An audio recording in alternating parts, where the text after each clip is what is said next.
Hello everyone. आज हम chapter number 3 circular and rotational motion के न्यूमेरिकल प्रॉब्लम्स सॉल्व करने जा रहे हैं। तो आइए शुरू करते हैं। फर्स्ट न्यूमेरिकल प्रॉब्लम में वो कहता है जी a laser beam is directed from the earth to the moon. The beam spread over a diameter of 2.5 metres at the moon surface. What is the divergence angle of the beam if the distance between moon and earth is इतना? आपको divergence angle theta निकालना है। तो सबसे पहले हम बच्चों data लिख लेते हैं जी। तो डायमीटर जो हमें दिया हुआ वो बेसिकली हमारी आर्क की लेंथ है जिसको हमने एस से रिप्रेजेंट किया, वो है 2.5 मीटर्स। जो हमारा डिस्टेंस है from the moon to the earth उसको हमने आर से रिप्रेजेंट करते हैं और वो 3.8 इंटू 10⁸ है। हमें डाइवर्जेंस एंगल थीटा कैलकुलेट करना है। Now we knew the formula S is equal to r theta. यहाँ से हम थीटा सेपरेट करेंगे तो हमारे पास फार्मूला बन जाएगा S ओवर आर। अब हम इसमें वैल्यू पुट करेंगे। तो वैल्यू पुट करने के बाद जैसे हम इसको कैलकुलेटर पे सॉल्व करेंगे तो हमारे पास आंसर आ जाएगा 6.57 को हम राउंड ऑफ करेंगे तो वो बन जाएगा 6.6 इंटू 10⁻⁹ जो कि हमारा आंसर है जी। नेक्स्ट न्यूमेरिकल 3.2 में कहता है जी a car is moving with the speed of 108 kilometre per hour. अगर उसके व्हील का डायमीटर 60 सेंटीमीटर है तो बताइए उसकी एंगुलर स्पीड क्या होगी। एंगुलर स्पीड आपने दो यूनिट्स में कैलकुलेट करनी है, radian per second and revolution पर सेकंड। तो सबसे पहले एज यूजुअल हम डेटा लिखेंगे। हमें स्पीड जो है वो किलोमीटर पर आवर में दी हुई है जो कि ऐसा यूनिट नहीं है, तो हम पहले इसको ऐसा यूनिट मीटर पर सेकंड में कन्वर्ट करेंगे। किलोमीटर पर आवर से मीटर पर सेकंड में जाने के लिए हम 1000 ओवर 36 से मल्टीप्लाई करते हैं, so we will get the answer 30 metre पर सेकंड। डायमीटर में दिया हुआ 60 सेंटीमीटर, सेंटीमीटर भी ऐसा यूनिट नहीं होता तो उसको हम 100 से डिवाइड करके मीटर में कन्वर्ट कर लेंगे। अब डायमीटर का हाफ करके हम रेडियस कैलकुलेट कर लेंगे। रेडियस का हमने हाफ कर लिया तो हमारे पास 0.3 मीटर्स आ गया। अब हमने चूंकि एंगुलर स्पीड निकालनी है तो हम ओमेगा फाइंड आउट करेंगे। So we need the formula that linear velocity is equal to the product of r and angular velocity omega। तो यहाँ से हम ओमेगा को अलग करेंगे, so we will get v over r। अब इसमें वैल्यू पुट करते हैं तो हमारे पास आंसर आ जाएगा 100 रेडियन पर सेकंड। ठीक है जी, रेडियन पर सेकंड में आंसर आ चुका है। अब हमने रेवोल्यूशन पर सेकंड में कन्वर्ट करना है। नाउ अगर आपको रेडियन पर सेकंड गिवन हो और उसको रेवोल्यूशन पर सेकंड में लेके जाना हो तो सिंपल जितने भी आपके पास रेडियंस पर सेकंड है उसको आपने 2 पाई से डिवाइड कर देना है। अब हमारे पास जो रेडियन पर सेकंड है वो 100 है, तो हम यहाँ पर 100 पुट करके उसको 2 पाई से डिवाइड करेंगे तो हमारे पास आंसर आ जाएगा। तो जब हमने 100 डिवाइडेड बाई 2 पाई किया तो हमारे पास 15.91, इसको राउंड ऑफ करेंगे तो तकरीबन 16 रेवोल्यूशन पर सेकंड आपके पास आंसर आ गया जो आपका रिक्वायर्ड आंसर है। थर्ड न्यूमेरिकल में कहता है जी एक इलेक्ट्रिक मोटर है वो 1800 रेवोल्यूशन पर मिनट की स्पीड से वो घूम रही है। जब आप उसको स्विच ऑफ करते हो तो उसको रेस्ट में आते आते तकरीबन 20 सेकंड लग जाते हैं। ठीक है जी। इफ एंगुलर रिटार्डेशन यानी एंगुलर एक्सेलरेशन यूनिफॉर्म हो देन आपने फाइंड करना है number of revolutions it makes before stop. तो वो रुकने से पहले कितनी दफा रिवॉल्व करेगी। तो हम सबसे पहले डेटा लिख लेंगे। नाउ जो हमारी इनिशियल एंगुलर वेलोसिटी है वो हमें दी हुई है 1800 रेवोल्यूशन पर मिनट। अब जो हमारा एंगुलर वेलोसिटी का ऐसा यूनिट होता है वो रेडियन पर सेकंड होता है और हमें डेटा रेवोल्यूशन पर मिनट में दिया हुआ है, तो हम सबसे पहले रेवोल्यूशन पर मीटर को रेडियन पर सेकंड में कन्वर्ट करेंगे जी। तो रेवोल्यूशन से रेडियन पर सेकंड में आने के लिए हम 2 पाई से मल्टीप्लाई करेंगे और मीटर को सेकंड में कन्वर्ट करने के लिए हम 60 से डिवाइड करेंगे। तो इन सब को मल्टीप्लाई डिवाइड करेंगे तो आपके पास आंसर आएगा 188.5 जी। टाइम हमें दिया हुआ 20 सेकंड। अब चूंकि वो मोटर स्टॉप हो जाएगा तो हमारा फाइनल एंगुलर वेलोसिटी 0 हो जाएगा। अब हम सबसे पहले एंगुलर एक्सेलरेशन फाइंड कर लेंगे जी। एंगुलर एक्सेलरेशन का फॉर्मूला होता है हमारे पास final angular velocity minus initial angular velocity divided by time. अब इसमें वैल्यू पुट करते हैं जी। तो हमने वैल्यू पुट की, हमारे पास आंसर आ गया -9.42 radian per second square. Now number of revolution निकालने का मतलब है आपने एंगुलर डिस्प्लेसमेंट यानी थीटा निकालना है और उसके लिए हम second equation of motion use करेंगे angular motion, which is equal to theta is equal to omega I यानी initial omega T plus 1/2 alpha T square. अब इसके अंदर हम वैल्यू पुट करके डिस्प्लेसमेंट कंप्लीट हम फाइंड आउट कर लेंगे जी। इसमें वैल्यू पुट करेंगे और कैलकुलेटर पे सॉल्व करेंगे तो आपके पास आंसर आएगा 1884 रेडियंस।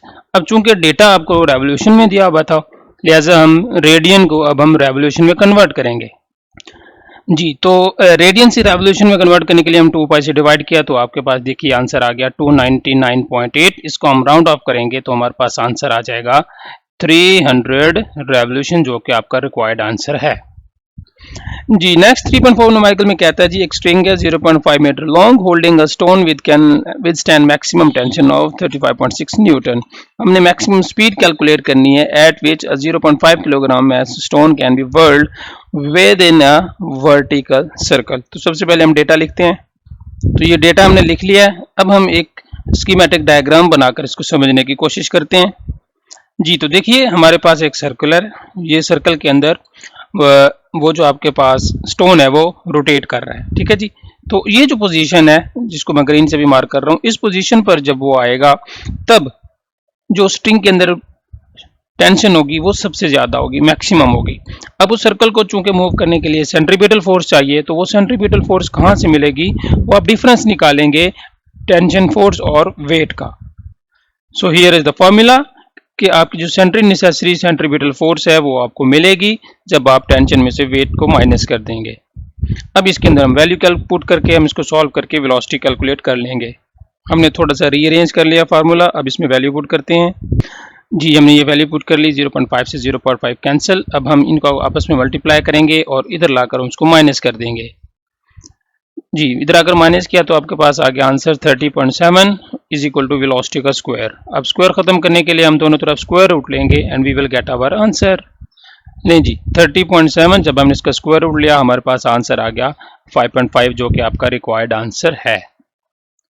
जी, इनिशियल एंगुलर जो वेलोसिटी है वो आपको 2100 रेवोल्यूशन पर मिनट में दी गई थी, उसको रेडियन पर सेकंड में कन्वर्ट करने के लिए हमने 2 पाई से मल्टीप्लाई किया और मिनट से सेकंड में जाने के लिए हमने इसको 60 से डिवाइड किया, तो हमारे पास आंसर आ गया 219.9। उसके बाद हमें ये डेटा दिया हुआ है फ्लाई व्हील का मोमेंट ऑफ इनर्शिया, चूंकि वो स्टॉप हो जाएगा तो फाइनल एंगुलर वेलोसिटी 0 हो जाएगी। टाइम आपको 3 मिनट दिया हुआ, तो उसको हम सेकंड में कन्वर्ट करेंगे, विल गेट 180 सेकंड। हमने टॉर्क फाइंड आउट करना है। नाउ जो टॉर्क का फार्मूला होता है बच्चों, वो होता है torque is equal to I alpha. Alpha is angular acceleration. अब हम पहले एंगुलर एक्सेलरेशन कैलकुलेट कर लेते हैं। As you know, angular acceleration का फार्मूला होता है final angular velocity minus initial velocity divided by time. तो वैल्यू पुट करेंगे तो हमारे पास आंसर आ गया -1.22। अब अल्फा की ये वैल्यू हम अपने फाइनल फार्मूलाज में पुट करते हैं। जी, तो फाइनल फार्मूले में हमने वैल्यू पुट की 36 मल्टीप्लाई बाय -1.22, तो आपके पास आंसर आ गया -43.9। इसको हम राउंड ऑफ करेंगे तो हमारा आंसर आ जाएगा 44 न्यूटन मीटर। अब इसमें जो नेगेटिव का साइन है बच्चों, वो ये रिप्रेजेंट कर रहा है कि जो आपके रिक्वायर्ड टार्क जो है हमें जो चाहिए वो चूंकि मोशन के अपोजिट है, चूंकि उसको रोकने के लिए इस्तेमाल हो रहा है, उसकी स्पीड को कम करने के लिए इस्तेमाल हो रहा है, दैट इज वाई हमारे आंसर में नेगेटिव का साइन आ रहा है। बट आपकी बुक में चूंकि फाइनल आंसर में नहीं है तो आप भी नहीं लिखेंगे, but at the end reason लिखेंगे आप जरूर कि ये जो नेगेटिव साइन है वो ये रिप्रेजेंट कर रहा है कि हमारे टॉर्क की डायरेक्शन मोशन की डायरेक्शन के अपोजिट है, और फाइनल आंसर में आप ये माइनस ओमिट कर देंगे। 3.6 न्यूमेरिकल में आप जी मोमेंट ऑफ इनर्शिया फाइंड करना है। एक 200 किलोग्राम स्फीयर है जिसका डायमीटर 60 सेंटीमीटर है। हम डेटा लिख लेते हैं। जी, डेटा मैस 200 किलोग्राम, डायमीटर आपको सेंटीमीटर में दिया हुआ था, 100 से डिवाइड करके मीटर में कन्वर्ट करेंगे। अब चूंकि रेडियस कैलकुलेट करना है तो डायमीटर का हाफ किया तो 0.3 मीटर आ गया। अब हमने मोमेंट ऑफ इनर्शिया फाइंड करना है। जी, अब हमें पता है कि जो स्फीयर होता है उसके मोमेंट ऑफ इनर्शिया का फार्मूला होता है 2/5 mr²। We will use this formula. अब इसमें हम वैल्यू पुट कर देते हैं। वैल्यू पुट करने के बाद हमने इसको कैलकुलेटर पे सॉल्व किया, we will get our answer 7.2 kilogram metre square. 3.7 problem में कहता है जी एक सैटेलाइट है वो ऑर्बिट कर रहा है अराउंड द अर्थ इतनी हाइट के ऊपर। अगर हम अज्यूम करते हैं कि अर्थ का रेडियस इतना है तो बताइए उसकी स्पीड कितनी होगी। हम डेटा लिख लेते हैं। जी, चूंकि वो सैटेलाइट हमारे अर्थ के अराउंड ऑर्बिट कर रहा है तो हम अर्थ का मैस लेंगे जो कि कांस्टेंट रहता है 6 × 10⁻24 किलोग्राम। रेडियस जो हमारी अर्थ का है वो 6400 किलोमीटर है। किलो को हम खत्म करेंगे, उसकी जगह 10⁻3 लिख देंगे। हाइट जो है वो उस सैटेलाइट की 200 किलोमीटर है। अगेन किलोमीटर को भी हम चेंज करेंगे और वेलोसिटी हमने फाइंड आउट करनी है।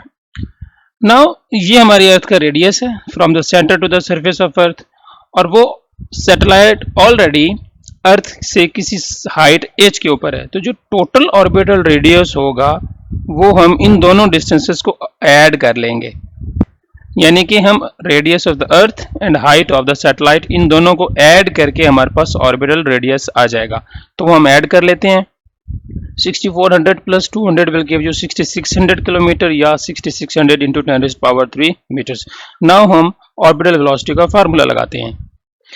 v is equal to g m over r। इसमें g जो है वो ग्रेविटेशनल कांस्टेंट है, इसकी वैल्यू भी फिक्स होती है। मास ऑफ अर्थ हमें दी मैंने, r दी मैंने, सारी वैल्यूज हम पुट करते हैं। g, तो g की वैल्यू, मास ऑफ अर्थ और रेडियस वैल्यू पुट की तो आपके पास आंसर आ गया 7788। ये आपका आंसर आया बच्चों मीटर पर सेकंड में।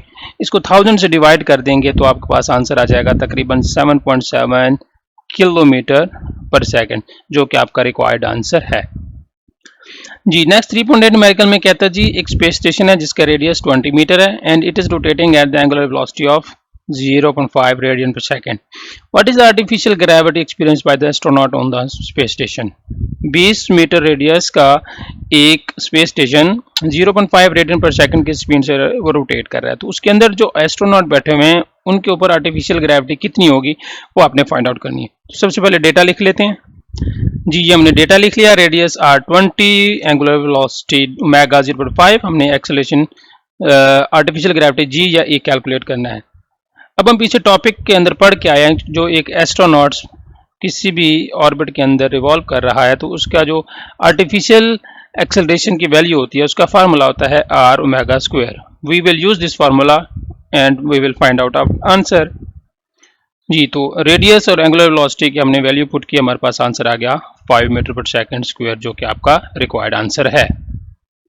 सेकंड लास्ट न्यूमेरिकल 3.9, ए बाइसाइकिल व्हील जिसका एंगुलर मोमेंटम इतना दिया हुआ है और एंगुलर वेलोसिटी आपको इतनी दी हुई है, हमने उसका मोमेंट ऑफ इनर्शिया कैलकुलेट करना है। So write the data first जी। डेटा लिखने के बाद अब हमें पता है कि किसी भी ऑब्जेक्ट के जो एंगुलर मोमेंटम का फार्मूला होता है वो होता है L is equal to I omega. तो यहाँ से आई आप सेपरेट कर लें, वैल्यू पुट करें 10/2 तो सिंपल आपके पास आंसर आ जाएगा 5 kg मीटर स्क्वायर। उसके बाद बच्चों जो 3.10 न्यूमेरिकल प्रॉब्लम है वो 4 से 5 लाइनों की लेंथी स्टेटमेंट है, वो पेपर में कभी भी नहीं आएगा तो आपको करने की जरूरत नहीं है। Thank you.